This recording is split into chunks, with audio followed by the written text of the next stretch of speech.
welcome back to your channel Medical Prep, and if you are new on this channel then please subscribe it and click on the bell icon for latest updates. So आज हम बात करने वाले हैं composition of blood and functions of blood के बारे में। ये इस सीरीज़ का पार्ट 1 है। इस सीरीज़ में हम क्या क्या डिस्कस करेंगे, फॉर्म्ड एलिमेंट्स ब्लड के, coagulation of blood, blood groupings, ये सारे टॉपिक्स कवर करेंगे हम इस सीरीज़ में। ओके, अब पार्ट 1 को स्टार्ट करते हैं। बट पार्ट 1 को स्टार्ट करने से पहले हमें पता होना चाहिए कि कार्डियोवैस्कुलर सिस्टम क्या होता है। Okay, so what is cardiovascular system? Cardiovascular system एक ऐसा सिस्टम है जो कि हमारी बॉडी की ट्रांसपोर्टेशन नीड्स को फुलफिल करता है। यानी कि कुछ भी ट्रांसपोर्ट हो रहा है, ऑक्सीजन ट्रांसपोर्ट हो रही है, कार्बन डाइऑक्साइड ट्रांसपोर्ट हो रही है, किसके थ्रू हो रही है? कार्डियोवैस्कुलर सिस्टम के थ्रू। ओके, अब कार्डियोवैस्कुलर सिस्टम में इंक्लूडेड क्या क्या होगा? हार्ट इंक्लूडेड है, ब्लड वेसल्स इंक्लूडेड है, ब्लड इंक्लूडेड है। ओके, अब मेन फंक्शंस देखते हैं हम कार्डियोवैस्कुलर सिस्टम के बारे में। ओके, अब मेन फंक्शन क्या है? Distribution of oxygen and nutrients to the body cells and body tissues. यानी कि ऑक्सीजन का डिस्ट्रीब्यूशन, न्यूट्रिएंट्स का डिस्ट्रीब्यूशन बॉडी सेल्स तक, बॉडी टिश्यूज तक किसके थ्रू हो रहा है? कार्डियोवैस्कुलर सिस्टम के through. Now the second one is carbon dioxide का ट्रांसपोर्टेशन हो रहा है, मेटाबॉलिक वेस्ट का ट्रांसपोर्टेशन हो रहा है, जैसे कि यूरिया। अब टिश्यूज से लंग हो रहा है कुछ चीज़, या टिश्यूज से अदर एक्सक्रीटरी ऑर्गन तक हो रहा है, सो किसके थ्रू हो रहा है? कार्डियोवैस्कुलर सिस्टम के through. Now the third one is water का ट्रांसपोर्टेशन, इलेक्ट्रोलाइट्स का ट्रांसपोर्टेशन, मिनरल्स का ट्रांसपोर्टेशन, एंड बहुत अदर सब्सटेंसेस होते हैं ट्रांसपोर्ट करने के लिए, किसके थ्रू हो रहे हैं? कार्डियोवैस्कुलर सिस्टम के through. Okay, fourth major function है थर्मो रेगुलेशन। यानी कि थर्मो रेगुलेशन भी कार्डियोवैस्कुलर सिस्टम के थ्रू ही होता है। ओके, अब हम ब्लड के बारे में पढ़ते हैं। बट ब्लड के बारे में पढ़ने से पहले हमें पता होना चाहिए कि ब्लड पम्प्ड आउट किससे होता है। सो ब्लड पम्प्ड आउट किससे होता है? हार्ट से। हार्ट क्या है? एक मस्क्यूलर ऑर्गन है सर्कुलेटरी सिस्टम का। ओके, अब बहुत ज़्यादा स्ट्रॉन्ग कनेक्टिविटी होती है कार्डियक टिश्यूज़ की, एक रिदमिक नेचर शो करते हैं कॉन्ट्रैक्शन एंड रिलैक्सेशन का।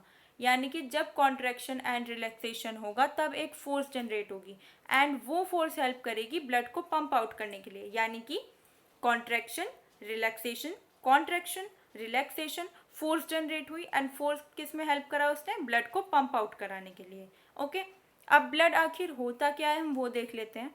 Blood is a connective tissue. Blood एक कनेक्टिव टिश्यू है, यानी कि एक ऑर्गन से दूसरे ऑर्गन तक कनेक्ट करता है। Okay, that plays a vital role to carry various life processes. बहुत मेजर रोल प्ले करता है हमारी लाइफ प्रोसेसेस में, and protects the body against disease. और हमारी बॉडी को प्रोटेक्ट कराता है डिजीज के अगेंस्ट।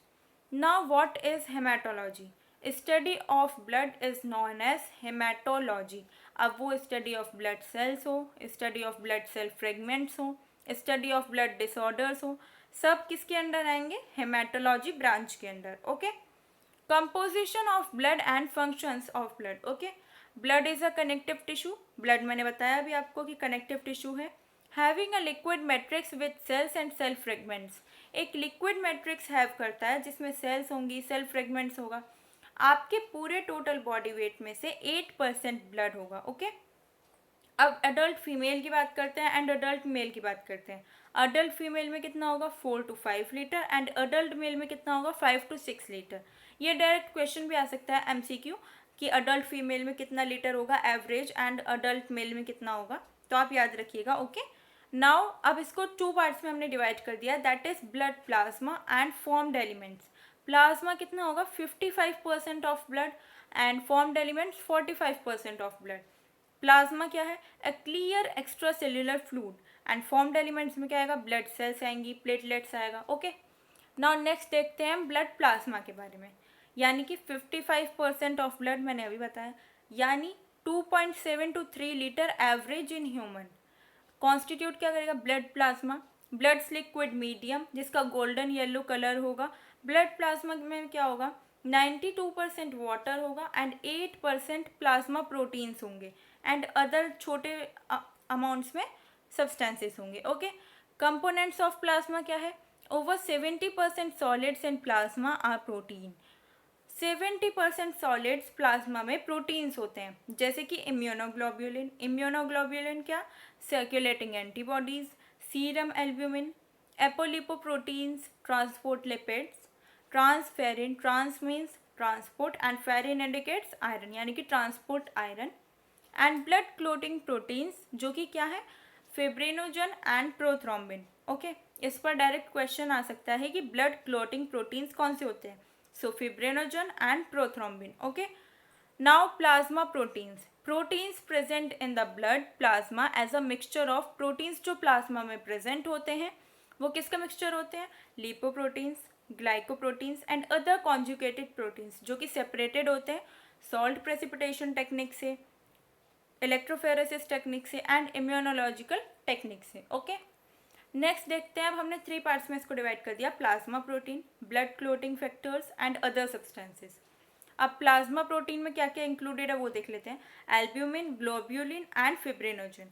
एल्ब्यूमिन क्या है, मोस्ट अबेंडेंट प्रोटीन है प्लाज्मा प्रोटीन। ओके, और कहाँ फॉर्म होता है, लीवर में फॉर्म होता है। वर्क क्या है इसका, ऑस्मोटिक प्रेशर को मेंटेन कराता है, फ्लूइड को रिटेन करके वेस्कुलर कंपार्टमेंट्स में। Okay, now globulin, globulin is the primary immunological agent जो कि 3 टाइप्स का होता है, alpha globulin, beta globulin and gamma globulin. Gamma globulin को इम्यूनोग्लोब्यूलिन भी बोलते हैं। ये भी हेल्प करता है ऑस्मोटिक प्रेशर को मेंटेन कराने में। ओके, फिब्रिनोजन ब्लड का एक की कंपोनेंट है जो कि कंट्रोल कराता है ब्लीडिंग को। अब सॉलिडिफाई करना है फिब्रिनोजन से फिब्रिन में। ओके, लिक्विड से फिब्रिन में। फिब्रिन क्या है, एक सॉलिडिफाई कंपोनेंट है जो कि इनसॉल्युबल प्रोटीन्स है, fibrin fibres. Okay, blood clotting factors क्या है, प्रोथ्रोम्बिन। अदर सब्सटेंसेस में क्या आएगा, हार्मोन्स आएंगे, कार्बन डाइऑक्साइड आएगा, इलेक्ट्रोलाइट्स आएगा, विटामिन्स आएगा और अदर सब्सटेंसेस आएंगे। ओके, नाउ नेक्स्ट देखते हैं functions of blood plasma proteins. So first is essential for blood clotting, यानी कि अगर ब्लड वेसल कहीं से रप्चर हो गई है, ओके, वहाँ पे सर्कुलेटिंग प्लेटलेट्स इधर हो जाएंगी। अब हमारा फर्स्ट स्टेप क्या होगा, डैमेज को कंट्रोल कराना, यानी कि defensive against bleeding. Okay, defensive mechanism करना एक। अब बहुत सारे प्रोटीन्स प्लाज्मा में डिसॉल्व हो जाते हैं जैसे कि फिब्रिनोजन। फिब्रिनोजन क्या करता है, फिब्रिनोजन एक सॉल्यूबल प्रोटीन है, रोड शेप्ड प्रोटीन है जो कि फिब्रिन में कन्वर्ट हो जाता है। ओके, फिब्रिन क्या है, एक इनसॉल्यूबल प्रोटीन है, किसकी प्रेजेंस में, थ्रोम्बिन की प्रेजेंस में। Okay, now the next is maintain colloidal osmotic pressure of blood and regulate the distribution of fluid between blood and tissues. Okay, यानी कि कोलॉइडल ऑस्मोटिक प्रेशर को मेंटेन कराना blood का। ओके, प्लाज्मा प्रोटीन, तीनों proteins participate करते हैं। अब albumin की बात की जाए तो एल्ब्यूमिन सबसे ज़्यादा स्मॉलेस्ट है, मोस्ट सिमेट्रिकल है नेचर में। Okay, maintain viscosity and blood pressure, बहुत ही इंपॉर्टेंट होता है viscosity and blood pressure maintain कराना ब्लड के लिए। ओके, अब वो विस्कोसिटी प्रोवाइड कौन कराएगा, larger plasma protein. Larger plasma protein कौन है, ग्लोब्यूलिन। ओके, यानी कि ग्लोब्यूलिन विस्कोसिटी प्रोवाइड कराता है ब्लड में। Concern with erythrocyte sedimentation rate, ESR, इसके लिए आपको एक ऑर्डर याद करना होगा, fibrinogen, then globulin and then albumin. Okay, now next is act as buffers. Buffers यानी कि एसिड बेस बैलेंस बनाएंगे, मेंटेन करेंगे plasma proteins. Act as protein reserve, protein को रिजर्व करेंगे। हेल्प कार्बन डाइऑक्साइड कैरीज, यानी कि कार्बन डाइऑक्साइड को carry करेंगे। Form trephones and act as antibodies, antibodies की तरह एक्ट करेंगे एंड ट्रीफॉन्स फॉर्म करेंगे।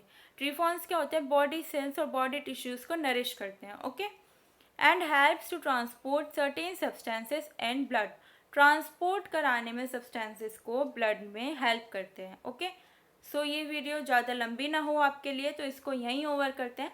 नेक्स्ट वीडियो में हम बात करेंगे फॉर्म्ड एलिमेंट्स के बारे में कि फॉर्म्ड एलिमेंट्स क्या है ब्लड के।